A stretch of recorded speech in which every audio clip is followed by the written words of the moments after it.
Hello, everyone. On this latest episode of the TechStack, we're going to discuss the U.S. government's potentially taking a stake in Intel and highlights from the Future Memory and Storage Summit. Jim was just there. Coming up next.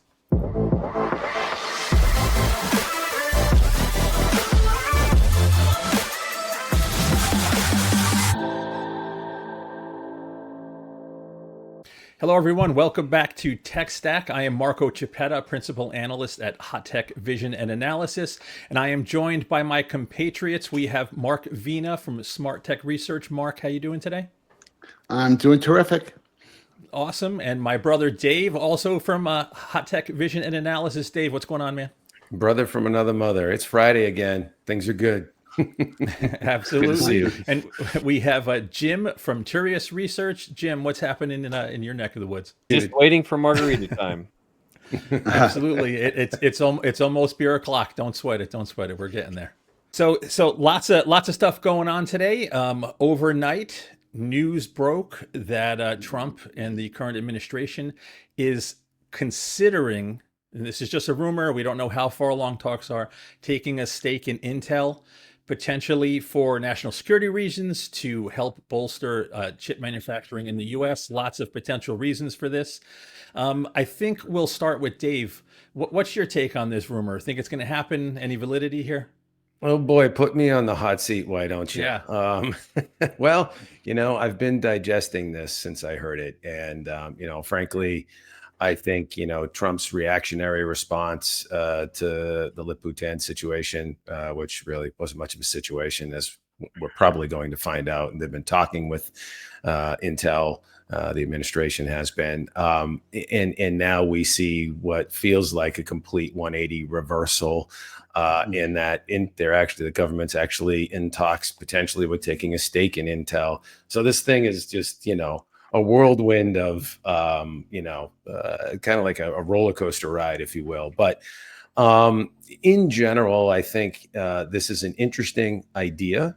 I'm of the opinion that I don't want my government mucking around in tech. I just, get the heck out of there. And I'm not for that kind of thing. However, if we think about, our competitors, our global competitors now, and China, for example, our primary global competitor, if we think about them, they have a lot of state-funded technology and companies that are backed by the government. So I think there's a chance there because Intel is absolutely obviously U.S.-based, the biggest U.S.-based chip manufacturer around, have been, and I think it can help us from a competitive standpoint. But there's lots of different nuances to this, and I'm interested to hear what the other guys have to say as well. Mm-hmm. Yeah, I'm of two minds. Like, we have to find a balance here. Like, Intel, it's very important for not only the U.S. economy, but as you mentioned, they're one of the largest chip makers in the U.S., the largest chip maker in the U.S. And it is vital that we bring more of that manufacturing here. And Intel is uniquely positioned to manage much of that. Jim, what do you think about all this? Any validity? Any reason for the government to step in here? Well, first off, I'm not surprised. I've been saying all along that there's a lot of stakeholders in the turnaround at Intel. You've got government entities, not just from the federal government in terms of the CHIPS Act, but also in terms of military and defense applications. You've got, even other Western countries that have a vested stake in that. You have customers that have a vested stake. So there's a lot of stakeholders here, and the government has become a big stakeholder, especially with that CHIPS Act. So it doesn't surprise me too much. I would kind of liken it to when they stepped into GM. I wouldn't expect them to do it for the long term. I'd expect them to do it for the turnaround, get them up and going, and obviously make some money out of it. But I think even beyond the chip manufacturing, the one thing that I think gets underplayed way too much is Intel's R&D. You got to remember that Intel infuses a lot of innovation, a lot of R&D into the entire tech industry. We wouldn't be at 300 millimeter wafers. We wouldn't have some of the latest process technology. We wouldn't have FinFETs and ribbon FETs or gate-all-around technology today if it wasn't really for Intel. So I think it's critical that they survive, and it's not just from a manufacturing perspective. It's also from that R&D perspective.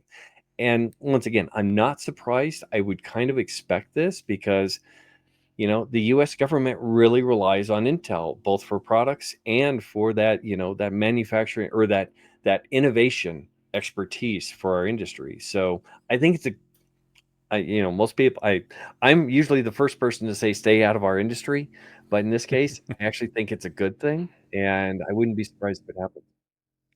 Yeah, and the markets are agreeing with you. I think the stock was up between 5 and 7% on the news. So some folks obviously think it would be a good idea, and there's other innovations in terms of packaging, backside power delivery. There was a time when there was a saying that no one makes transistors like Intel, and the company can absolutely get back there. And that is part of the foundry strategy. We don't have any concrete information on 18A. It's some rumors are saying it's not quite as healthy as it is. Others, and I should say, speaking with folks off the record that were considering building chips with Intel, everyone had a positive opinion, right? So I think we have to give the company some time to, we have Panther Lake coming. We have to see how healthy those chips are. Then we'll have a feel for 18A when those chips arrive. But yeah, there's lots of moving parts here. It is important that Intel strives. And Mark, what's your take on all this? Well, honestly, I'm not real thrilled about it, frankly. I mean, I know there's precedence for it, especially within the last 40 or 50 years. The U.S. government bailed out Chrysler. Remember Lee Iacocca? Remember him? And now the automobile industry back then, that wasn't really a national security concern. The reason why the U.S. government bailed them out was because they didn't want to see thousands of American workers laid off. But what I struggle with is that, once the U.S. government does take a stake, and it may be a good thing for all the reasons why you folks, all you guys cited. My struggle is, especially with this president, a stake in Intel. In effect, Intel would be reporting up to Donald Trump, and that's probably that's a if I'm LBT, it's a little bit scary, given what's happened over the last week or so. So I do think there are national security concerns, which probably you have to put into context that you can apply, other historic examples of the U.S. government doing this. And certainly for the reasons why, Jim, you just cited, and you just cited, Marco, Intel has done some tremendous things from an innovation standpoint. What I struggle with is the free market part of my personality, is that once, the free markets have a tendency of self-correcting with companies that are not innovating properly, that they're not investing the right way. And Intel has paid for the price for that, over the last several years. And I like to believe that things will self-correct as well, even if the U.S. government doesn't take a stake in them. But there may be some exceptions here that we've got to pay attention to. So again, we'll see what happens. I think Dave made a key point, right? In that if we have global competitors, governments taking a stake in their technology partners, we have to find a balance. I think, we have to bolster up the companies with the best chance to do what's strategically smart for the country. But yeah, this is a very difficult conversation, right? And this is not something we're going to solve in a few minutes on the TechStack. We probably could, given enough time. This is the team that would pull it off. But Dave, you look like you were itching to say something. No, I think if you think of it from a chip manufacturing standpoint, Trump's big agenda obviously is to bring manufacturing back stateside here as much as possible. And I think when we think of Intel and the capabilities they have, from a manufacturing standpoint alone, and the capabilities they could have moving forward, I think that is a national competitive edge. It's one thing to have TSMC investing hundreds of billions here in new chip fabs stateside. It's another thing to have a U.S.-owned company, a U.S. company, thriving and doing well in chip manufacturing. So it's a different conversation, but man, a lot. It's a can of worms, a lot to talk about. So but let's look at the other options that they have. I mean, one option is they continue as they are, and let's see if they survive or they die. The second, which a lot of Wall Street has been promoting or talking about, has been splitting it up. Splitting it up right now just doesn't make sense. I mean, you've got a fab entity that's not making money. Nobody's really going to buy it. First off, it would either have to be spun off as a separate entity and taken public or whatever, or that's basically it. Because I mean, I don't think TSMC wants it, and I don't think TSMC would be allowed to buy it because of the CFIUS requirements. That national security requirement. So I don't see there being another good option other than watching them just kind of flail around. They're going to have that cash infusion. They're going to have that backing to get those fabs up and running, and to make sure that they've got the staff and the engineering resources to get those new products out too. What cracks me up is we had the CHIPS Act that was targeted at doing just that, and Trump's backed off of that, and now we're talking about buying a stake in Intel. So it's like all over the place. Yeah, another plus, right? There'll be a lot more gold in the lobby, and Lip-Bu's golf swing will probably get better. But nothing but beautiful wafers. Right, exactly. They'll be the most beautiful wafers you've ever seen. You got to believe. So, is there anything else that Mark or Jim, you guys want to inject, or should we move on to FMS? I think that for me, I mean, I think it's still playing itself out. I think we don't have enough information yet to make more judgments, but kind of, but we're going to revisit this topic again. I think that we can assure each other of. I'm sure there will be more news in this regard in the future. Let's face it, Trump's mind is going to change 15 times before there's ever a decision. So, Exactly. It's funny you mentioned the stock, Marco. The NASDAQ is down today. Everybody, AMD and NVIDIA, they're down a little bit today, and Intel's up like 6% on the news. So interesting stuff. Yeah, it's funny what happens when there's speculation that the government's going to send billions to a company. When we hear on Air Force One on his trip back from the Putin summit that he asked Putin to see if he wanted to invest in Intel, we'll see what happens. Oh, God. All right, we're bad. All right, let's move to FMS, because there was a ton of news. There's no possible way we can cover it all here, but Jim was on site at FMS. For those unfamiliar, FMS used to be the Flash Memory Summit. It is now the future of memory and storage. Those tiered memory structures, like memory and storage, are just too closely coupled now to have separate shows, so it makes perfect sense. So at the Future Memory and Storage FMS, there were huge announcements from Micron, Kioxia, players like Neo Semiconductor, SK Hynix, tons of news. And we know with the AI boom, there's basically an insatiable demand for HBM. And as models get bigger and as we generate more data with Gen AI, we need a place to store it also. Huge demand for storage as well. Let's start with Micron, Jim, right? Micron had a handful of really interesting announcements, including what will be the fastest SSD. You want to give some highlights from Micron? Yeah, right before FMS, they announced 3 brand new products, 3 brand new SSDs, including one of the fastest SSDs. And that was all centered around kind of a key theme that was actually at FMS by all the major players. And that was that memory and storage are really all one layer. It's all one data layer, data pipeline, data, whatever you want to call it. But it's a single system that has to be optimized for AI. And the fact that each one of the AI stages, whether you're talking about acquiring the data, doing the pre-processing, ingestion of the data, doing the training of the data, or running the inference models on the data, those are all very distinct stages in the pipeline, and they require different memory and storage requirements.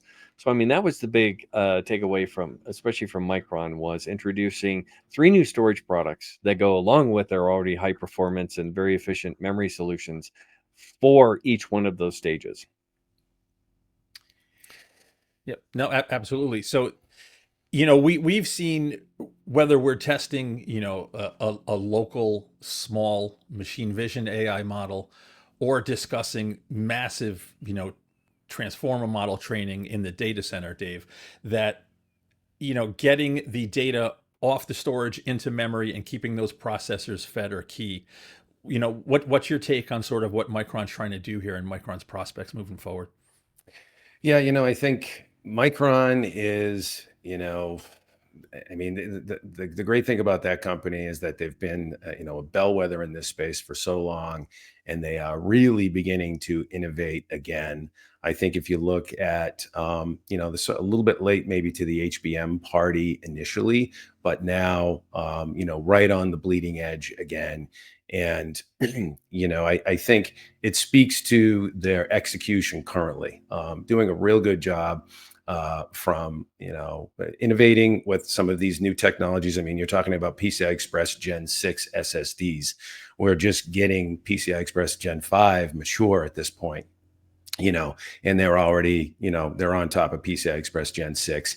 28 gigs a second, that is a lot of juicy bandwidth. That's on the read side. And I think it's 14 gigs a second on the write, 5.5 million IOPS. This is bleeding edge storage technology for really what in a time when, technology is demanding it. AI is putting stresses and strains on data center storage and servers and memory like never before. And so, the market is demanding it, and it's great to see folks like Micron rising to the occasion, and folks like Kyuxia too, by the way. They had some announcements at FMS that I'm sure we're going to get to, but yeah, just the time to execute is now, when all this, new type of demand, and I say it's just a different type of demand strain on the storage subsystem and on the memory subsystem in the data center. And so good to see Micron executing and being on the bleeding edge of it all, really. Well, and one thing to note is, especially not just on their storage products, but also on their memory products, they've really focused on power efficiency. They hold a 20 to 30% or even more in some cases performance efficiency advantage over all their competitors at this point in time, both on the memory side and the storage side. So, I mean, they really, really have stepped up to the plate and are a leader in the market now. Yeah, Jim, did you agree with my sentiment that they were a little bit, trailing on HBM to start, but then they've caught up, They were quickly? with Yeah, HBM2, they were a very distant third with HBM3 and 3E, especially with right. Samsung stumbling. They actually became the number 2 player in less than a year. Yeah, And yeah. they so I mean, they're shipping to, especially to Nvidia and AMD for the HBM3E generation, and they've already shipped their samples for HBM4 along with Yeah. SK Hynix. So both of those leaders are right there, shipping the latest generation products. Yeah. Yeah. Yeah. So there's definitely a momentum afoot there for sure with Micron. Mhm. Absolutely. Good stuff. Yeah, another interesting point with Micron, and I'm gonna jump to you, Mark, is that they make both memory and flash, right? And they are optimizing for power, which is a key differentiator now. Like basically every discussion about AI data centers, right, is about getting power delivered to those data centers. So every little bit of power savings and every little bit of efficiency matters in all stages of those systems. So this is a key differentiator for Micron. Mark, any thoughts on all that? Yeah, I mean, first and foremost, I've been to FMS several times. I didn't go this year, but it's a fascinating show. It's really an inside baseball. If you're not a technology geek like we all are, it's hard to appreciate the folks that exhibit there. What's fascinating to me about the category, and Micron, of course, they have a consumer business, they have an enterprise business. You play on both sides of the fence. What's fascinating to me, because I tend to look at a lot of consumer related stuff, is that the memory and storage solutions that we're talking about, even high bandwidth memory capability, are premium solutions that are ending up in data centers. The power efficiency advantages of those type of memory capabilities are absolutely required because these data center farms are so huge, and we've talked over and over again about the power requirements. But to me, it's the fascinating thing is when this technology starts to trickle down to consumer level products. And, especially with large language models right now that are supposed to run locally on a smartphone without an internet connection, latency becomes a big deal. If you don't have an internet connection and you have to depend on these LLMs to execute properly, even while a consumer may not appreciate it too much, just the slightest improvement in latency capability is a big deal. So what I'm always fascinated about going to to a trade show like FMS is that, hey, within a couple of years, what might be a capability or solution that really is focused at the data center ends up being in consumer level products as well. So to me, that's my fascinating take on what happens there. But it's an interesting show because you see some of the folks there. You're saying, would my mother really care about the kind of memory that's been pitched right now. Well, That's probably no. tell you what, I'm itching for the day that they bring a 28 gigs a second SSD to the desktop Oh yeah. workstation. Oh, yeah. Just love that. And you know, if you Oh, remember, right, with the AMD Fury generation, we had HBM in consumer GPUs, right? It was just Mhm. too We did. expensive, Too expensive, yeah. too low back Yeah. then. So there were Yeah. only 4 gig cards when the market had moved to 8 gig at that point. right. But Right. you know, I think super quick. I just want to, because Dave had mentioned Kioxia. Kioxia announced a 245 gigabyte drive. Jim, I think SanDisk had a 245 terabyte drive. SanDisk had a 256 terabyte drive. What were you hearing in terms of capacity trends, Jim? Like, am I correct to say there's really like an insatiable demand for capacity, and we're going to see a rapid ramp? Absolutely, Marco. There is an insatiable demand. I mean, we're already up to 32 stacks, on some of these SSDs. I wouldn't be surprised if within a couple of years we're starting to talk about petabyte drives. However, there is a caveat there, and the fact that it's not just all about capacity; it's also about power efficiency. And that was one of the other key themes at FMS this year: is the fact that every ounce of power in the data center matters.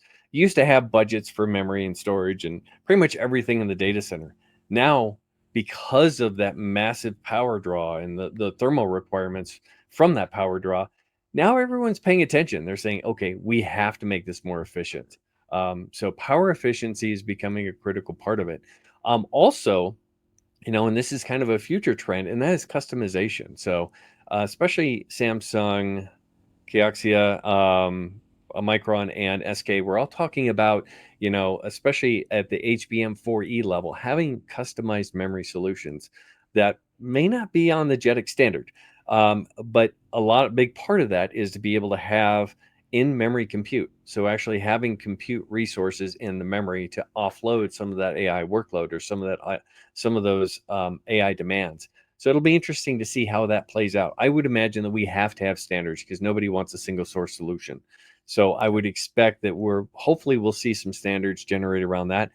And, SK is working with SanDisk, which is a subsidiary of them, but still they're working on trying to create a standard around HBF, high bandwidth flash. So that's another thing we're going to see coming. And if that wasn't enough, another trend is going to be GPU direct storage. So actually bypassing, the main memory and bypassing the CPU to where you have more storage directly to the accelerators. So I mean, Yeah. a lot of things changing in that whole data plane. Absolutely. You know, the direct attached storage on the GPU is really important because, like, I think most folks don't understand that even with the most powerful GPUs, right, they're often resting idle, right, and that's wasted performance. That's basically wasted money. And if you can minimize transfers to the GPU with like a massive set of storage directly attached to it, you're going to reduce those idle times. So yeah, I think we're definitely going to move in that direction for sure, at least with current architectures. And you're a perfect color man here, because the next thing I wanted to step into were those potential future standards. I believe there was HBF, high bandwidth flash, mentioned this Yes. year. Something called 3D XDRAM was something else, I believe, from Neo Semiconductor. Yeah. So I'm gonna jump to Jim again, but then I'll come to you guys just quickly. I didn't get briefed on 3D XDRAM, and perhaps this isn't the right question to ask, but how do you think that compares to something like Intel used to have 3D XPoint, where it was basically a non-volatile RAM that it ended up getting used on storage? Is 3D XDRAM something similar to that, or am I No, totally not really. It's more of a competitor to HBM, but with a denser configuration, and different type of interconnect where you actually have kind of these rods going down through each die, not just the TSVs. So it's a different manufacturing technology, but it's essentially creating high bandwidth memory or high bandwidth flash through a different kind of process architecture or packaging architecture.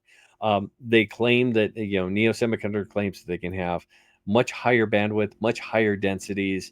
I mean, on paper, it looks phenomenal. They're just getting to production. They showed off a test wafer with the 3D XPoint, or the 3D high bandwidth memory, essentially alternative. But um, it's still a single source solution. So that's still a big challenge. And none of the other guys have kind of bitten, none of the big guys have bitten on it yet. And, Neo Semiconductor is a startup. So you never know. If this is a really valuable technology, it may be acquired by one of those major players.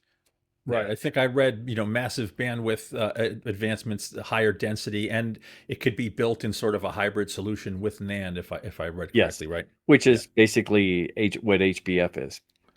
Gotcha. Yeah. So moving on to HBF, right? We know the importance of a high bandwidth memory, right? High band that's attached to all of the flagship GPUs and many accelerators today. High bandwidth flash. Now, is this strictly a play to improve bandwidth? Is it going to change how it's integrated with NAND controllers? Jim, can you give some quick background, and then we'll jump to David and Mark? Well, it's basically taking the HBM memory and then stacking flash on top of it. So it's a hybrid memory solution or hybrid memory slash storage solution. So trying to create a single solution out of that memory stack and that SSD stack into a single platform. So hopefully increase capacity, increase bandwidth, and everything else through this. But still early days. But obviously, yeah, it's going to require some significant changes in that memory slash storage controller that you're actually using for this.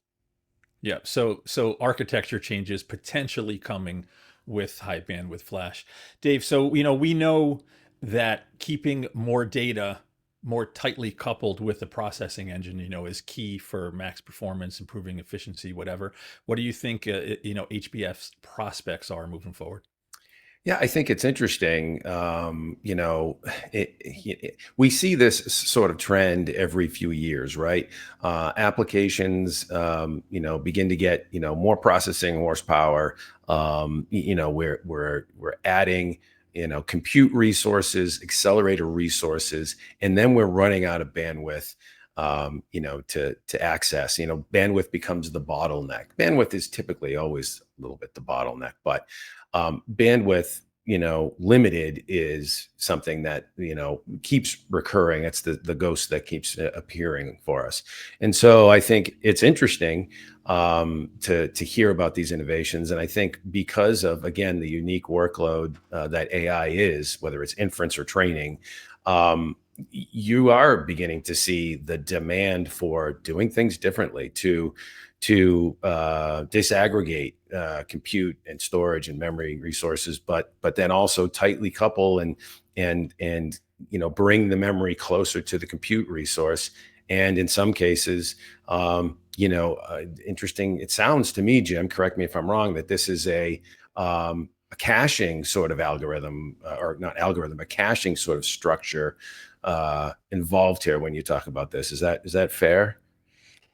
Kind of. I mean, Okay. obviously, it is definitely, you want to have, and this, I think this kind of gets to, even the stuff we're seeing with NVIDIA with the kit, like the KB cache, where you want to be able to store some of the results or Yes. some of the data generation so that Yes. you don't have to go off to actually find it or to actually recreate it. So from that standpoint, I would agree. I think it will be kind of that type of cache to where you're not reinventing the wheel every inquiry. Right. Yeah. No. That's the thing. There's this notion that's been around for a very long time now. There's the data, and then there's the metadata. And if you can make the access to the metadata that much faster, you speed things up dramatically. So that makes perfect sense to me. Yeah. Very interesting stuff. Fascinating. And the best part about this is, I keep telling people we're still learning how to learn with AI. We're still changing how we train models, how we process models, how we use models. And I think this is all part of it. This level of innovation isn't, I mean, AI innovation isn't slowing down. It's still going. And we're seeing it every part of the technology stack. Yeah. Yeah. It's affecting every part of the stack. Absolutely. Yep. Yeah, like I say it all the time. Like we're engaged with some of the smartest, most innovative engineers and people in the world. So this kind of stuff is evolving. We're learning about it as it evolves, and what we're talking about today may not be what we're using tomorrow, right? So, Mark, I think I'm going to let you wrap things up. What are you hearing from folks you're engaged with? Is high bandwidth flash going to be a thing? Are people clamoring for more capacity and bandwidth in their devices? Talk to us. Yeah, I think, you know, the HBF stuff I think is really fascinating because even though that's still a very much a cost efficient play against traditional bandwidth memory, what's interesting, I want to get Jim's perspective on this after I comment on this, is two things. Is it going to show up in client PCs, client workstations? My guess is probably at the very, very high end because there's a lot of advantages to HBF. But the other thing that is interesting to me, and this is where I really want to get Jim's opinion, if you flash back about 10 or 15 years, the memory business in general was not a great place to be. I mean, the margin, you know, the business had kind of slowed down, PCs had slowed down, margins were really hard.